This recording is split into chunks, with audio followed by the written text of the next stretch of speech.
this topic is about risk management today. So first, let me cover right. There is a change in the plan from my side itself. So in the last class, I told you about we will cover OSI, TCP/IP. So first, I thought of covering all management and theoretical issues, and then we will move towards the technical part. So in this class, we will cover risk management. So we'll cover three topics here: risk management, third-party risk management, the third-party management, and the third part will be the security policies, procedures, and all. So let's start now. Okay, people will join in because I think most of you are here. So this is a not a theoretical, not a very, I would say, technical concept. But yes, this is what we use in our day-to-day life. So let's take an example. Suppose you go to a doctor. Doctor will not give you a medicine straight away. He will ask you some questions, understand your problem. So when he is asking you questions, when you tell him your problem, then he analyzes it. And then on the basis of your problem, he will give you a medicine. So what he is trying to do, he's trying to perform, he's trying to do a risk management. He's trying to analyze the risk you have, and then based on that, he's giving you a solution, a medicine. So there are two types of approaches. Just a simple, go through the slides also. So there are two types of approaches. One is a standard baseline approach. Like I know there is a doctor here. Whoever goes to him, he will simply, there are some prescribed set of medicines and he give it to everyone. Same thing in an organization, you have a standard baseline approach. So where you apply the very similar kind of controls, similar kind of approach to all your assets, all your devices, irrespective of which one is important, which one is not important. But there is another approach which we call as a risk analysis approach, where you find out the problems which are more pressing. Suppose you have been given a task to perform an audit, and you have been given 2 days and a budget, and there are 5 processes, and within 2 days you can only perform a risk assessment of 2 processes. One approach, the standard baseline approach. Okay, so what I'm trying to say is one approach is Akkad Bakkad Bombay Bo. Pick a top one on the basis of that. Okay, just an example means just like randomly you book up any 2 projects on the basis of your instinct. And second one is you look at a risk assessment report and find out which one is at more risk, and then you pick up one. So how will you pick it up? That which one is important, which one is not important, and that is on the basis of your risk assessment. So there are mathematical, so in this, although simple mathematical calculations are there, okay, so there are 2 approaches to the risk assessment. One is quantitative, where we will do some mathematical calculations. Simple mathematics, don't worry about it. I will take you through in detail. And second one is a qualitative one, which is on the basis of ratings. In the organizations, we follow that approach. It's almost okay. So I will show you one case, also real case, because I have been part of many risk assessment process and there is no rocket science here. Okay, so let's start with the basic things, basic definitions, although we have covered these basic definitions earlier also, but yep, we have to cover this. So the topics in this part, I am just writing it on a chat so that I remember it. We will cover risk management in this domain. Okay, security, policies, and supplier. I'm writing it on a chat, your WhatsApp chat, supplier management. So these are the topics we will be covering out of this. Okay, so Risk management, security policy, supply management. So do just for your record, I will be sharing. So risk management slides are there. Security policies and supply management, I will upload it today only. Okay, so before we move further, we need to understand what is an asset. So asset is any resource that has value to the organization. Hi Some Ajit, sorry to interrupt you. Any screen? Have you shared sorry, your screen? my I'm bad. on. I think okay, my bad. Give me a minute. Hmm. So asset management, someone is missing. Patsy is there, Afrin is there, Abhishek is there, Pratyum is there. Okay, so what is asset? Asset is anything which is of value to the organization. Many people think only computers are the assets or buildings are the asset. No, computers, building, people, they all are an asset. I show you one thing which gives you a very fair idea about what are different types of assets. And this is important from your risk assessment perspective also. You see this. So when we talk about an asset, okay, so it's not only computing assets. So you have like hardware, laptops, desktop, desk phones, mobile phones. Then you have a network, switches, server, WAN circuits. Then you have a software like operating system of the network devices, your monitoring tools. Similarly, you have informations like backup, configuration logs, the backup that you take off your laptop, configuration logs, audit logs. Your devices are generating the logs every minute, every second, every minute. It keeps a record of it. Okay. Similarly, you have agreements. Okay.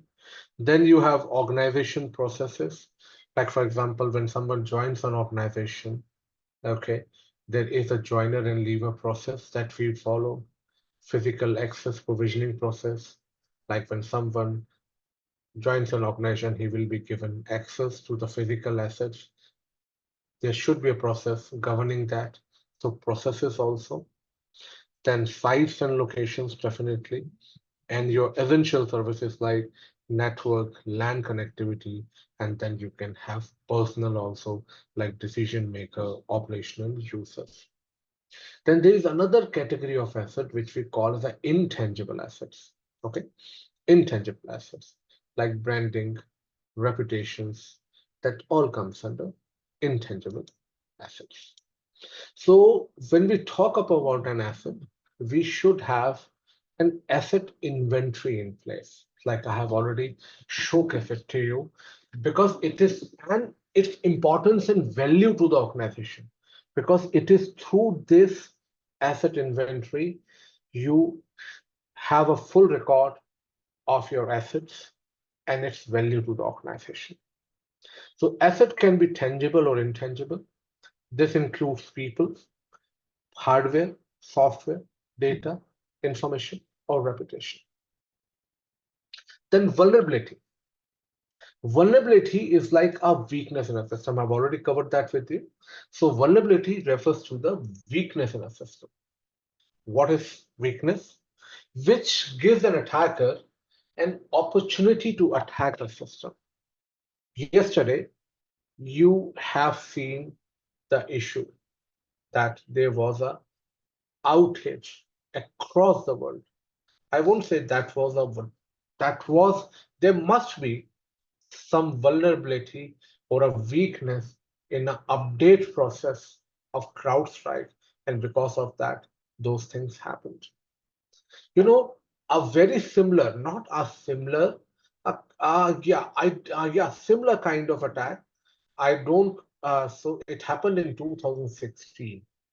There is a product called CC Cleaner. Have you heard about it? It cleans your systems. Okay, it removes the malicious, it removes the files, the unnecessary temporary files. So what happened, I tell you, in 2016, these systems releases updates. Okay. Updates updates are small codes released by organization to update the settings, to enhance the functionality, or to fix some security patches. Some hacker, some hacker compromise the update server and he poisons the update which was supposed to be released on around hundreds and thousands of servers. And that malicious update got released on hundreds and thousands of servers and it got updated and used and it did things which it was designed to do.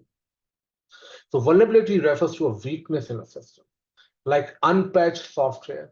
The software is not patched. Then end of life software, security guards sleeping on a duty, access control not working properly. So don't only consider vulnerability as a electronic or computer related vulnerability. A visitor, suppose recently I audited an organization, I find out that the CCTV logs for particular day was missing and there was no record of any incident happened on that day. There was no visitor register available on a desk, which means that you don't have a record of who is coming and who is going out as a visitor. If something goes wrong, you cannot trace the activity back to the individual. Lack of awareness training. People are not aware of the latest deepfakes attacks. They may fall, they may become a victim of those kind of things. So anything which gives an attacker an opportunity to attack a system is a vulnerability. Threat, any potential danger which is related to any potential danger related to exploitation of vulnerability is a threat. Like for example, okay, I show you, you see, what is a vulnerability? Absence of periodic review of physical access control logs. In an organization, we have a physical access control system. Like you all are working professional. I know some of you are fresher in cybersecurity, but it doesn't mean that you have not worked. So when you go to office, you have to authenticate yourself before you move into before you're allowed to enter the office. Correct? So there are logs being recorded. Suppose if logs are not being recorded, then what is a vulnerability? What is a threat? Unauthorized physical access, that it can be exploited and someone can access your organization, enter your organization in an authorized manner. Inadequate awareness on emergency response procedure means there is a small fire. People are not aware of what to do in case of small fire reported, even a smoke. So what happened? There will be a fire because people don't know what to do. Lack of awareness training. What is a threat? It can be exploited and human can commit an error which can cause harm. So this is, you see, the vulnerability and threats. Okay. Threats are of different types. There are intentional threats. These are malicious attempt to harm your system or steal your data, hacking, data breach. Unintentional threat, these are accidental events that can cause damage even if they aren't malicious. Like for example, a person is not aware of that the data needs to be encrypted. Like he lack awareness training. So what can happen? It can lead to a accidental disclosure of a data. So it is unintentional. And then natural threats like flood, earthquake, fires. Threat agent. Threat agent is any group or organization that has a potential to initiate an attack or a system. There are different, we have already covered that. Hackers, cyber criminals, hacktivists, organized crimes, advanced persistent threats, your cyber armies, many. What is risk? Okay, always remember, very important point. Okay, you should remember this thing. For a threat to always remember, there are two definitions of a risk. Risk is a product of threat into vulnerability. Okay. Then second, risk is a product of likelihood into impact. Okay. There could be many names for words or synonyms you can see. Likelihood, frequency, and there is very common one, probability of occurrence. So don't get confused, it's same. And in impact, you may see impact or consequences. So risk is a product of threat.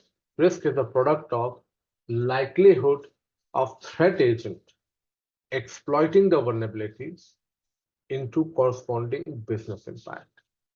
Let's take an example. I have a risk of internet outage. Okay, there can be an internet outage. So what is the probability of that thing happening? So I say it's medium. Likelihood or frequency is medium. Correct? And if that happen, what will be an impact? If that happen, what will be an impact? So in my case, I would say impact will not be very high because I have 3 internet connections. So impact will be low. So risk will be medium into low, it will be low. So this is how you calculate the risk. If I say there is a problem, there is a risk of I'm not available. There is a risk of I'm not available. Likelihood, again, I would say medium. But think about I'm the one who's taking the class. Sole person. My wife can't take it. I'm a one-man show here in my training. Correct? It's not like that I am working in a school or where I'm not available that someone can take a substitute or someone can be a substitute of mine. No. So although the likelihood is medium, but impact will be high. So risk will be medium into high, it will be high. So this is how the risk is calculated on a simplest manner. So whenever we talk about risk or you see the words, it means that what are the likelihood of threat agent exploiting the vulnerability, and if threat agent exploits the vulnerability, what would be an impact? So risk for a risk to exist, there should be a threat and vulnerability. That's why you have a first definition that is risk is a product of threat into vulnerability. And for actual calculation of a risk, you have to calculate the likelihood and impact. So risk is a product of likelihood, frequency, or probability of occurrence into threat agent exploiting what will be an impact of threat agent if it exploits the vulnerability. So this is our simplest definitions of threat. Don't worry, we will see how organizations do it formally.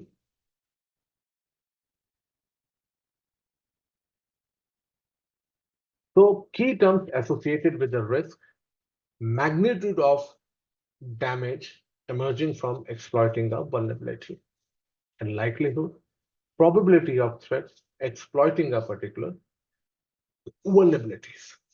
like you see it everywhere. Just an example: asset, server of the organization; vulnerability, weak rule in a firewall; threat agent, hacker. The threat you have if he can perform hacking, the actual threat. Countermeasure, replace or reconfigure the firewall. Risk, loss of critical organization data.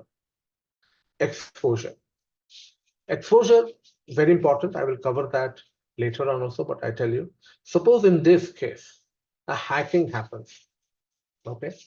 And hacking happens, and 25% of the data is 75% of the data is encrypted, which means that even if hacker and even if hacker hacks the system, only 25% of the data is exposed. The rest 75% is secured. So exposure factor is 25%. Another example, suppose our server faced a DDoS attack, and now server is working at 60% of its efficiency. So 40% will be an exposure factor. Got it? Any question? No, all good. Oh. Then examples of risk: fire. Threat agent is a fire. Threat, destruction of operating facility. Vulnerability, faulty fire detection or suppression equipment. Lot my times, although in organizations we do conduct audits, okay, in corporates definitely, but when we talk about government organization, I am you. Every one of us here is an Indian. Yes, you have settled outside, but you know how things works in a government department. You pay bribes. Okay, there are many fire incidents where you see fire, faulty fire detection or suppression equipment is there. Risk scenarios, loss of a fire life or a properties. Clueless user, threat agent. He may share sensitive data using social engineering. Vulnerability, lack of security awareness training. Risk scenario, financial loss or a reputational loss. Malicious insider, data theft. Lack of adequate access controls on a data, that is vulnerability, because if you don't have the access, proper access control enabled, risk is legal risk of financial loss. Threat agent, hacker. Threat is unauthorized hacking, vulnerability, unpatched servers, or server unavailability or financial losses. So these are some of the examples of risk. There are very specific risk management standards and documentation available. I have studied 27,005 and 31,000. Okay, so I would say unless and until you are not experienced, like when you go get into a job, don't just read it if you want. As of now, even the one I'm taking you through, it is based on ISO 31,000 and ISO 27,005. Okay, then you have NIST. NIST stands for National Institute of Standards and Technology. This is the body of US. So in US organizations, you will mostly find following NIST frameworks available. ISO is a European body. So in European organizations, you will find ISO standards being used. COBIT is ISACA. ISACA, you must have heard about CISA. It's also a body which offers certifications. So COBIT is a standard provided by them. So no need to go into details of it in the beginning, just for your reference that these are the standards available which you can use. The slides that I'm covering are loosely based on 27,005 and 31,000. And that this is more than sufficient to to go for an interview also, because in interview they are definitely asked about the risk assessment and all.